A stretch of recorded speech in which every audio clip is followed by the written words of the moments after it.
ये स्टोरी एक दीनानाथ के आदमी की है, जिसकी उम्र करीबन 60 साल के आसपास की है। वो लखनऊ के एक छोटे से गाँव में रहते थे और काफ़ी उनका खुशहाल परिवार था। एक लड़का था, बहू थी और एक उसका बच्चा था और एक दीनानाथ जी थे। तो दीनानाथ जी किसान फैमिली से हैं।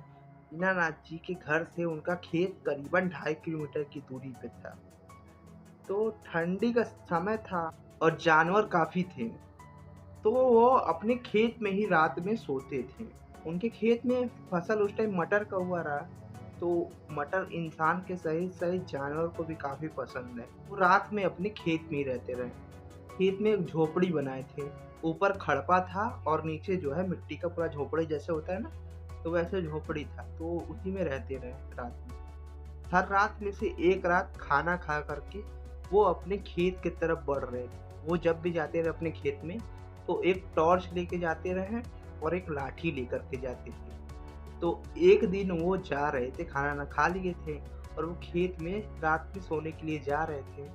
घर से करीबन 1 किलोमीटर वो आगे बढ़े होंगे, तो उनको ध्यान आया कि यार मैं डंडा तो लिया हूँ, टॉर्च लेना मैं भूल गया हूँ। तो वो सोचे घर क्या जाऊँ, बच्चे मेरे घर बंद करके अपना अंदर सो गए होंगे। तो वो सोचे कि बगीचे वाले रास्ते से जाता हूँ, पर उनको 1 मिनट के लिए ये भी लगा कि बगीचे वाला रास्ता सही नहीं है।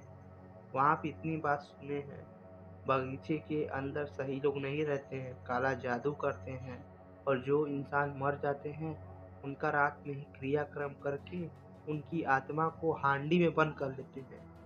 वो किसी नए शरीर में वो आत्मा डाल कर के शरीर में आत्मा डाल करके वो अपना काम करवाते हैं। 1 मिनट के लिए उनके मन में ये भी आया कि उधर से जाना ठीक नहीं होगा।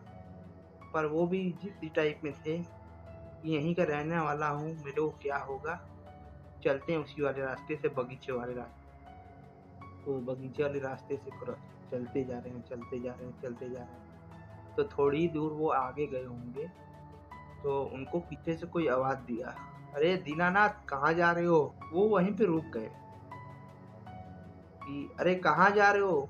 रुको मैं भी तुम्हारे साथ चल रहा हूँ।" तो वो उनके साथ चलते गए, चलते गए। तो वो एकदम इनसे सटने की कोशिश कर रहा था, साथ में दोनों चल रहे थे, वो इनसे सटने की कोशिश कर रहा था। तो दीनानाथ जी जो है अपना स्पीड बढ़ा लेते हैं। जो दूसरा वाला आदमी था, इन्हीं की उम्र के आस-पास का था, तो वो दीनानाथ से पूछता है कि अरे बताओ तुम्हारी बीवी कैसे गुज़र गई? देश दुनिया का इससे सवाल कर रहा है, तुम्हारी बीवी कैसे गुज़र गई? बच्चे कैसे हैं? बहू की बेटी हुई या बच्चा हुआ कि नहीं? तो दीनानाथ जी को थोड़ा अजीब लगा, यार ये कौन है? ये मेरा नाम भी जानता है पर मैं इसका पहचान नहीं पा रहा हूँ। इसका जो है ठंडी का दिसंबर का ठंडी था एक तो, शॉल से अपना मुँह पूरा ढका रहा और जो है यहाँ पे जैसे कोई सामान रखो पेट के नीचे, तो वैसे वो एक तरफ से पकड़ा रहा। इनके साथ चले जा रहा है, चले जा रहा है। तो थोड़ी दूर ही आगे जाने के बाद नाना जी भी हाँ में हाँ मुंडी मिला हिला रहे थे, मतलब उसको ये बताने की कोशिश कर रहे थे कि मैं आपको जानता हूँ। तो कुछ देर ही आगे आगे जाने के बाद वो बोलता है, यार मैं अमरूद खाने से रह नहीं सकता हूँ। इतना मैं इस जगह के बारे में सुना हूँ, लेकिन मैं अपने आप को अमरूद खाने से रोक नहीं पाता हूँ। तो दीनानाथ जी के भी दिमाग में ये नहीं चढ़ा कि यार ठंडी में अमरूद होता है कि नहीं होता है। तो फिर वो आगे बढ़ते गए, बढ़ते गए। तो दीनानाथ जी पूछे कि आप कहाँ रहते हो? आपका नाम क्या है? तो वो बोलता है कि आपके जो खेत है उसी से मैं आगे वाले गाँव में रहता हूँ। दीनानाथ के दिमाग में भी नहीं आया, ना हो गया बड़ा गाँव। थोड़ी दूर आगे चलने के बाद उनके दिमाग में ये आता है, यार वहाँ तो कोई गाँव ही नहीं है मेरे खेत के आगे। वहाँ तो एक शमशान घाट है। अब ये सोचने के बाद को ये समझ में आ गया कि मेरे साथ ये कोई आम इंसान नहीं चल रहा है।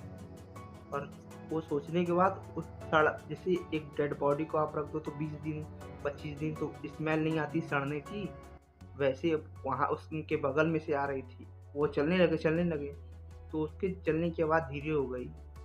तो वो जो आदमी था इनसे बोल रहा है, पहचान लिए?